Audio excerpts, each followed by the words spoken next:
Fala pessoal, sejam todos muito bem-vindos mais uma vez ao nosso canal, o canal TRP. Antes da gente começar esse vídeo, eu vou pedir a você para se inscrever se não está inscrito, verificar com relação ao sininho e obviamente nos dar o like, deixar o like aí, marca seu like aí com o dedinho para cima, certo? E também compartilha com o máximo de pessoas que você puder. Hoje eu vou estar trazendo, vocês com certeza aqui no canal já viram que eu fiz o review desse Lenormand aqui, ó. Vou mostrar aqui, tá? Que é o Healing Light Lenormand, ou Reeling Light Lenormand. Então assim, me perdoem porque eu não domino o inglês 100%, ok? E por que eu trouxe esse Lenormand aqui para mostrar a vocês? Porque é do mesmo autor, tá? O Christopher Budde, ou Budde, não sei dizer também o nome. Inclusive tem uma inscrita aqui do canal que ela falou pra mim via áudio e eu desisti. Eu falei, ó, desisto, sinceramente desisto. Mas o que é mais importante aqui? A gente tem duas versões, sendo uma Lenormand e uma Tarot.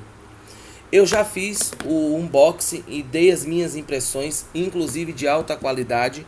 Considero como um deck muito bom. A editora, assim, quem produz esse deck, a responsável por produzir esse deck, não tem muito o que se discutir, não tem muito o que falar, que é a própria Lois Carabel. E eu vou estar mostrando para vocês hoje. A gente vai estar abrindo, então assim, lembrem, e eu quero deixar isso bem claro para todos vocês, tá? O que eu compartilho aqui com vocês, gente, é algo extremamente privado e particular. Mas eu quero trazer esse prazer para vocês, da gente abrir juntos, né? Aqui esse deck. E ao mesmo tempo, o que eu acho de extrema importância, que é eu falar sobre as minhas impressões do deck em questão. Esse aqui é o Healing ou Reeling Light Tarot. Aqui é o Lenormand, como eu já fiz um unboxing. Então vocês estão vendo assim, ó, porque ele tem um metalizado, né? Ele tem essa questão de ser laminado e metalizado na questão do nome.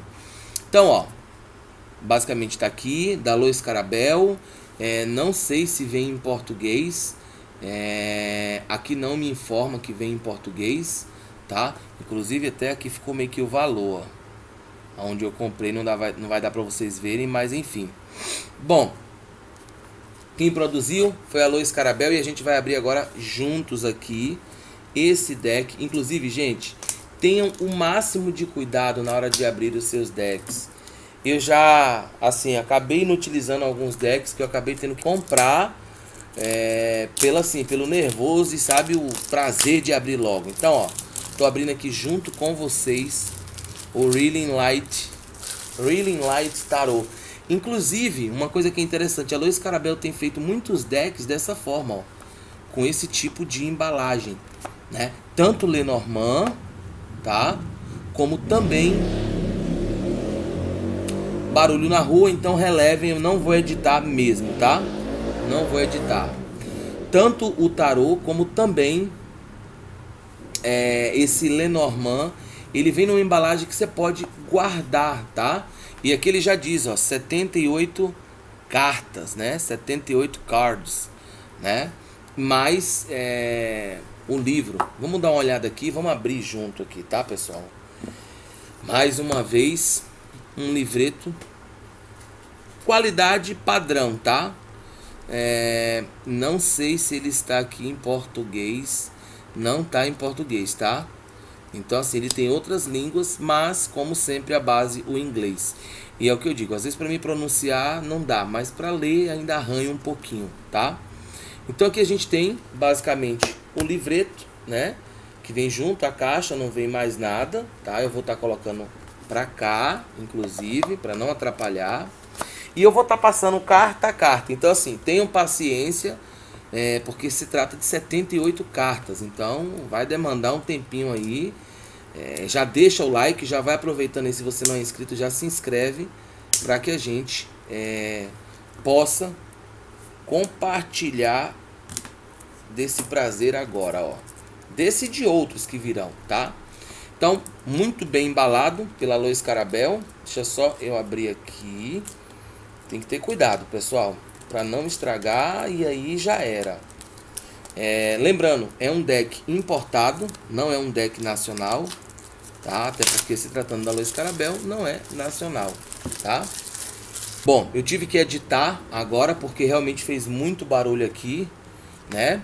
Aqui atrás vem uma outra carta, né? Onde essa carta ela dá algumas informações, fala que é um tarô especial, blá, blá, blá, blá, blá.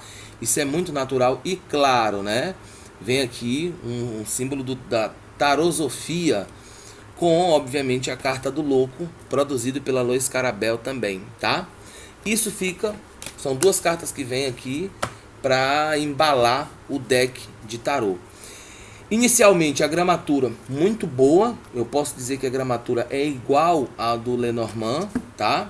Já vou mostrar aqui a vocês o verso ou a tarotagem, se eu não me engano, inclusive é até igual o que a gente vê do... É igual, porém com uma outra coloração, ou seja, tem uma outra cor, né? Então tá, já mostrei cá, vamos lá pra gente ver agora carta a carta, tá? Detalhe, a gente tem todo o desenho tomando a carta, mais o número, vou até apontar aqui, ó, mais o número, ok? E o nome, que obviamente está em inglês. Então aqui a gente tem a carta do louco. Eu vou estar passando as cartas, porque se eu for falar nome a nome, a gente vai ficar tomando aqui um tempão de vocês. Então vamos lá, carta 0. Detalhe, esse deck começa com a carta 0 e vai até a 21, tá?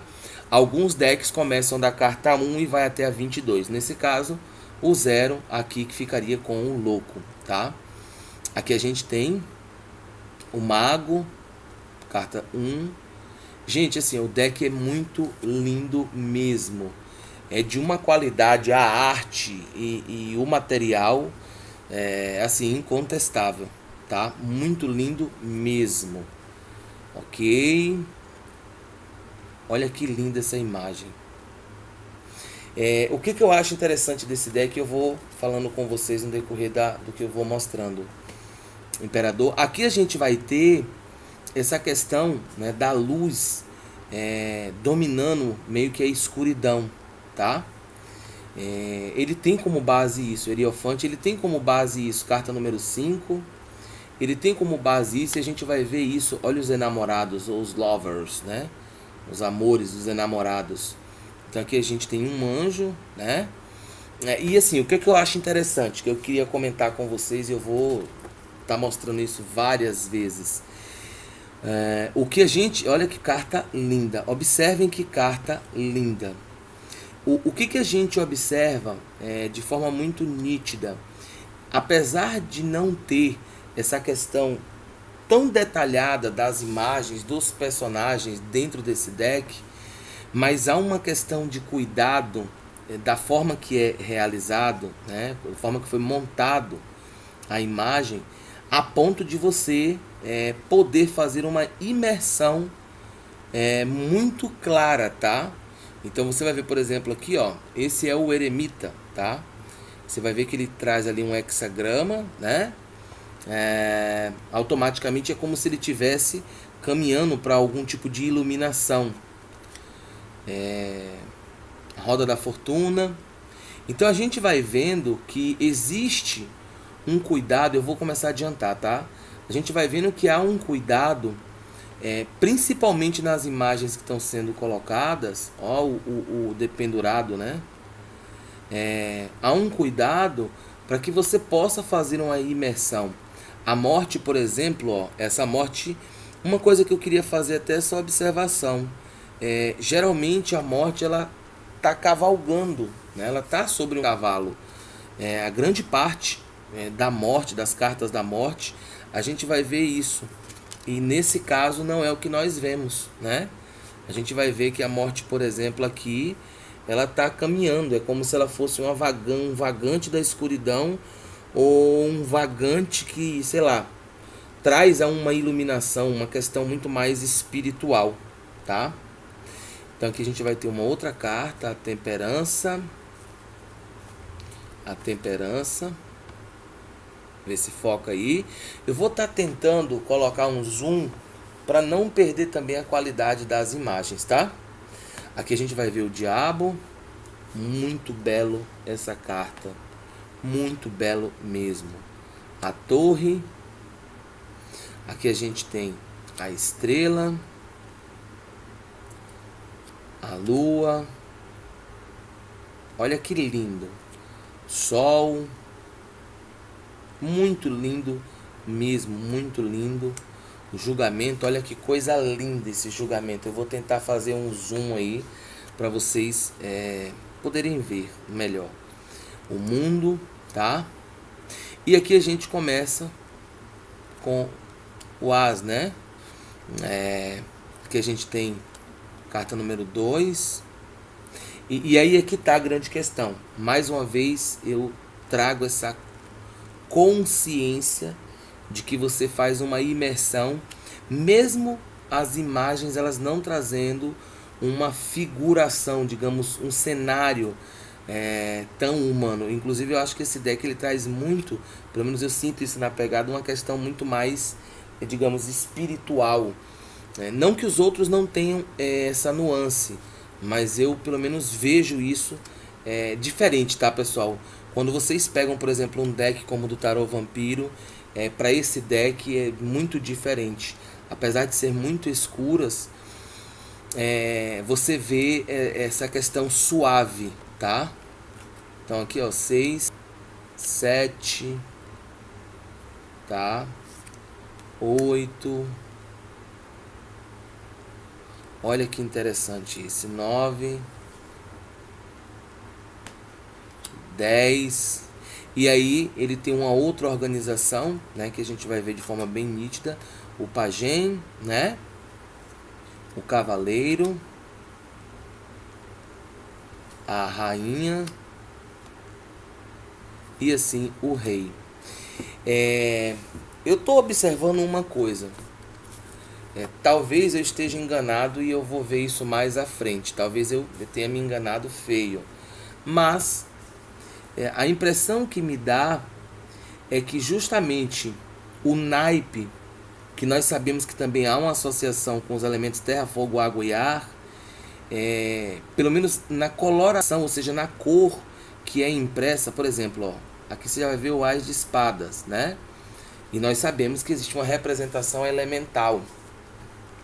Então a gente vai ver que há essa diferença de um naipe para o outro e que dá pra gente até nisso fazer uma imersão. Detalhe, eu não vejo sendo interessante 2, olha que linda essa carta número 3. Detalhe, eu quero deixar bem claro isso, eu não acredito que esse deck, para quem geralmente joga na penumbra, né, ali de somente a iluminação de uma vela, você tem que se ambientar bastante, tá? Então assim, é uma dica que eu já dou de início, tá? 4 de espadas, olha que lindo, 5 de espadas. Não sai do padrão de trazer os números das representações daquele naipe, né? Então você vai ver, por exemplo, aqui, ó, eu vou dar só aqui o 6, certo? 6. Aqui a gente tem o 7 de espadas. Então aqui a gente vai ver 3, né, com mais 2, 5, com 2, 7. Ou seja, por mais que traga uma pegada bem diferente nas imagens, mas mantém o padrão, tá? Olha que linda essa. 8 de espadas. Olha, assim, o deck é muito fantástico, tá? Não me arrependo e vou utilizá-lo sim, tá? 10 de espadas, vou utilizar sim. Pajem agora. O cavaleiro. A rainha. E o rei. E aí eu quero chamar a atenção, ó. Veja. Olha só. Agora a gente está em outro naipe. Veja. A gente estava no naipe de espadas, né? E aqui a gente vai para o que alguns chamam de bastão, né? Ou bastos, mas seria basicamente o as de paus, né? Então veja que meio que quer trazer à tona essa questão elemental. Quem é tarólogo, quem estuda tarô, sabe o que eu estou falando, tá? Então aqui a gente vai ver o 3. O deck é muito lindo, tá? Muito lindo mesmo. Inclusive esse deck eu vou aproveitar o quanto antes para que eu possa consagrar ele, tá? Com certeza vai para o meu dia a dia aí, com certeza. 6, né? 7. Veja que sempre tem uma questão que remete ao fator elemental do naipe, tá? Obviamente para quem considera, né? 8. E agora o barulho, vai passar um barulhozinho e eu vou continuar. 9, tá? Eu vou falando. Aqui a gente vai ter o 10. Estranho que essa imagem parece que está se carregando uma barata. Nossa, será que acontece isso? Eles terem feito isso? Depois eu vou até ver com relação a essa imagem, ó. Barata. Será que seria essa representação? Porque tá parecendo um inseto, né? Vamos lá, pajem de paus, cavaleiro, né? Rainha. Olha que linda essa rainha. Meu Deus. Rei. E aqui a gente vai para... Aí, ó. Veja. Aqui a gente tá em um naipe. Quando a gente vai para outro naipe, veja que a coloração ela muda das cartas. A tonalidade das cartas ela muda, tá? Então aqui a gente tem o Ás de Copas, 2 de Copas. Ou seja, mais uma vez, muda a tonalidade da carta. Ela não deixa de trazer o simbolismo que nós conhecemos pelo Rider-Waite, até pelo de Marselha, mas eu não sei se esse é baseado no Rider-Waite, provavelmente. E aí a gente tem uma outra questão. Traz o número, mas não se perde o simbolismo. 2 de copas, né? Aqui a gente vai ter 3 de copas. Veja, 2 pessoas, copas. Aqui a gente vai ter 3, né? Esse naipe é um naipe muito ligado à questão das emoções, né? Para quem não sabe aí. Então vamos lá. 4. Olha que lindo, cara. Muito lindo. Meu Deus. Olha. E assim, o deck não é caro, tá? Esse deck ele não chega a R$200. E a gente tá falando de um deck da Lois Carabel e um deck importado. Então assim, vale demais a pena. Deixa só eu consertar aqui esse tapete, ok. Vale demais a pena. Assim, valeu cada centavo, com certeza. Tanto esse como o Lenormand. 6 de copas, 7 de copas, 8 de copas. Vejam, olha só o que eu quero trazer aqui bem claro para vocês. E eu queria que vocês fizessem essa observação, tá?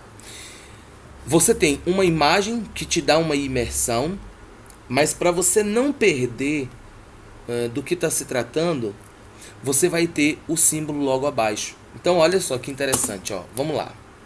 Você tem o número para você fazer uma identificação. Você tem uma imagem que você pode fazer essa imersão. E você vai ter o símbolo daquele naipe com a quantidade para que você identifique de forma muito mais rápida e prática. Ou seja, não se perde a essência do que nós vemos nos decks tradicionais. 9, 10 de copas. Olha que lindo, gente. Olha que lindo. Cavaleiro. E aí, olha que interessante isso. O Cavaleiro de Copas, me parece, talvez eu esteja enganado, que esse cavaleiro ele é como se fosse um arqueiro. Alguém que carrega flechas sobre as costas ali, né? E aí você tem a questão do fator do cavalo, que traz a questão da elegância, né? Você tem o fator do copas aqui, do símbolo sendo erguido pelo cavaleiro. E aí quem conhece, né, do simbolismo vai dizer, tem tudo a ver. A rainha de copas, tá? E aqui o rei. Deck extremamente maravilhoso. Vamos lá então. Se tratando de gramatura, tá? Qualidade muito boa. Laminação, muito bom a laminação. Não tem tanta laminação, mas é muito bom. As cartas correm de forma muito prática, tá? Então assim, não há dificuldade. Não acho que vá se destruir tão facilmente. A gramatura boa, tá? O que eu diria mais sobre esse deck, gente? A pegada é muito gostosa e a sensação que as cartas passam, ou seja, o sentido, né? O fator de sentido desse sabor, né? Ou dessa nuance desse deck nos dá, acima de tudo... Opa, caiu, pera lá. Tá escorregando super fácil, tá? Então assim, isso obviamente vai mudar com o tempo, certo? Mas inicialmente é um deck muito bom mesmo, tá? Pegada boa, não é grande demais, não é pequeno demais. Recomendo com certeza esse deck, recomendo. E assim, não é caro, tá? Esse deck ele não passa do valor de R$200, certo? Lembrando, fora isso tudo que eu disse aí, que esse vídeo já tá gigantesco praticamente, a gente tem aqui ainda o manual, né, para vocês poderem absorver principalmente o que o autor quis traduzir ou o que ele quis ressignificar com as imagens, mas você ainda tem aí a caixinha para poder transportar e guardar divinamente bem. Deixa eu ver aqui. Opa, vai ficar, tá? Divinamente bem. Vocês ainda tem ainda essa questão da embalagem. Super recomendo, acho super válido. E enfim, eu espero que, se você tenha dúvida, né, em adquirir esse deck, você possa tirar todas essas dúvidas com esse unboxing e essas primeiras impressões. O deck é cheio de simbolismo, o deck tem um monte de coisas que dá para aprofundar ainda mais. Inclusive eu vou dar uma lida no manual também para ver o que o autor quis trazer dentro desse deck, qual foi a proposta. Super vale a pena. Eu só vou pedir a você já no final que, acima de tudo, que você aí deixe seu like, compartilhe com o máximo de pessoas, né? Se não é inscrito, se inscreva e ajuda a gente aí a crescer. Inclusive, como nós estamos fazendo em alguns vídeos, eu irei fazer com esse também. Então assim, eu peguei aqui agora o livreto, tirei. E se você chegou até o final, né? Se você chegou até o final, eu gostaria que você colocasse aí o hashtag justiça, tá? Se você chegou até o final, ok? Eu vou começar a fazer isso em alguns vídeos, pra gente até saber se vocês gostaram mesmo do conteúdo nosso ou não. Tá bom, pessoal? Fiquem em paz, muito axé a todos e a gente se vê no próximo vídeo. Reeling, olha aqui o nome, Reeling Light Tarot. Axé, pessoal. Até mais. Tchau, tchau.